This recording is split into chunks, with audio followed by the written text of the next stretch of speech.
Okay, we're going to finish with some Schumann. So this was the only piece of the three that I discovered when I was writing these performance notes that I had played before. I had attempted this as, I think, a teenager, but with, I think, quite limited success. It's not a super difficult piece, but there are some left-hand rolling octaves, which, if you play them with the lack of technique that I had back then, don't get played. This is a novelette. He composed this set of 8 in 1838. This is opus 21. And this was just after quite a stormy period in his life where he'd been trying very hard to press home his relationship with Clara. Clara Wieck, who was going to be, of course, Clara Schumann, eventually, once they finally got her father's approval. Her father disapproved of Schumann intensely. So it had been a stormy few years, and almost everything Schumann did was Clara-based. He even wrote to her at the time of composing these pieces that there is not a section in one of them in which she doesn't feature, and that only someone who has known her and who has kissed her lips could truly appreciate that. He was a real lover, Schumann, when things were good. He suffered from bipolar disorder, so his mania was often juxtaposed with periods of depression. But by Clara's reports, when he was manic, it was unbelievable. It was like having more love than you would ever know what to do with. And obviously he had his downsides too, but I feel like she certainly felt that to touch that rainbow when the times were good was certainly worth all the darkness that came alongside it.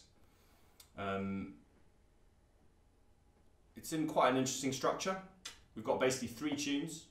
The first is swashbuckling and muscular. Schumann described these pieces, as well as obviously having this love connection to Clara, he described these pieces as tales of adventure. And I think the opening really sets the scene for that kind of vibe.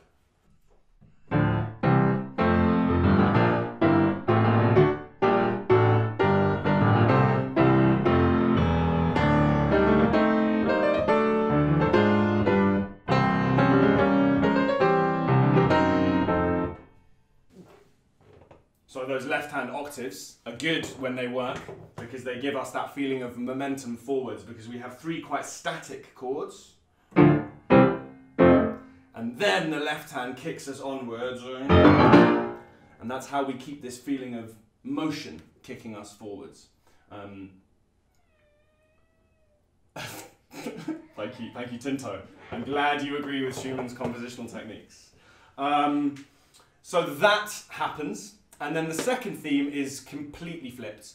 So I don't know to what extent this is present in this work because Schumann wasn't always explicit, but he wrote alter egos for different sides of his personality. Florestan, who was the extrovert, Cockshaw, ladies' man, and Eusebius, who was the shy, introverted, self-doubting self-doubter. And here it feels like we're entering certainly the more inward-looking world, and Schumann spins this unbelievably beautiful, deceptively simple sounding tune in the right hand.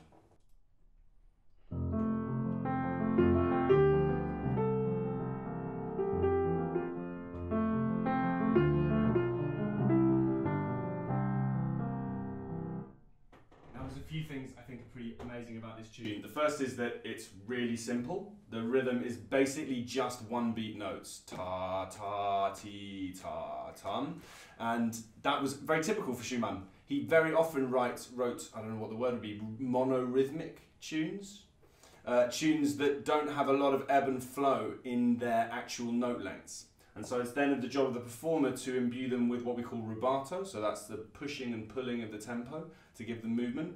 But also specifically to take care of the ones that would naturally come on what we call the weak beats of the bar 2 and 4, to nourish those. And in nourishing them, we bridge the gap between weak and strong beats and stop the music from sagging, because I'm sure anyone can appreciate how little we want our music to sag.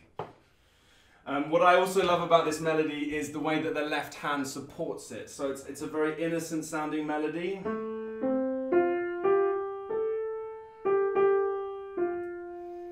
And so actually, I think the beauty, the heart-touching element, the magic to it, is what the left hand's doing, and just the way it's just leading and steering the way harmonically, and always providing this ballast, this support for the right hand.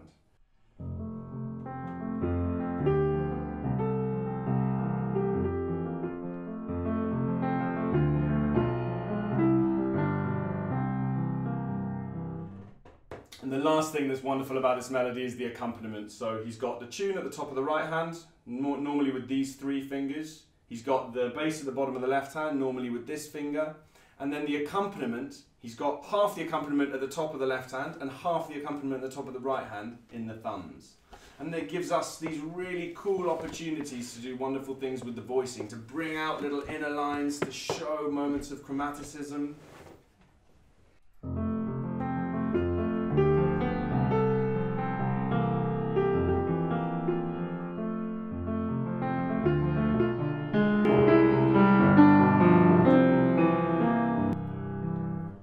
Obviously without over-egging it quite as much as that. The opening music returns, and then we move into the other theme of this piece, which is... The only way I can describe this is a layering upon layering of love. Just... Is that... Tinto? You alright? Is he... The only way I can describe this section is a sort of layering upon layering of love. The voices enter over the top of each other, one by one by one, piling up the texture.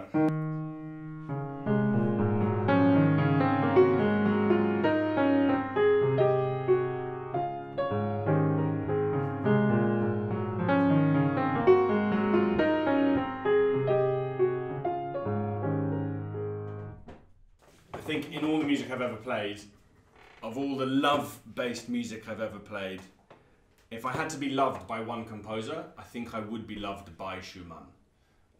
He seems to love so totally when he writes, and without any kind of show.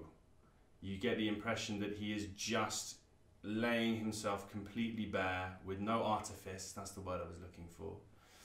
Yeah, with no pretense. You know, Chopin, I think, obviously wrote incredible, beautiful music. We often put them side by side because they were born in the same year. Chopin obviously wrote incredibly beautiful music, but one does feel that there is an awareness in his music that people are listening. There's an awareness that there is an audience. If you like, there's an awareness that there is even a recipient of his love who might reject him. But with Schumann, we don't feel that, or I don't feel like that. This loving music is so human and vulnerable, and it's absolutely magical.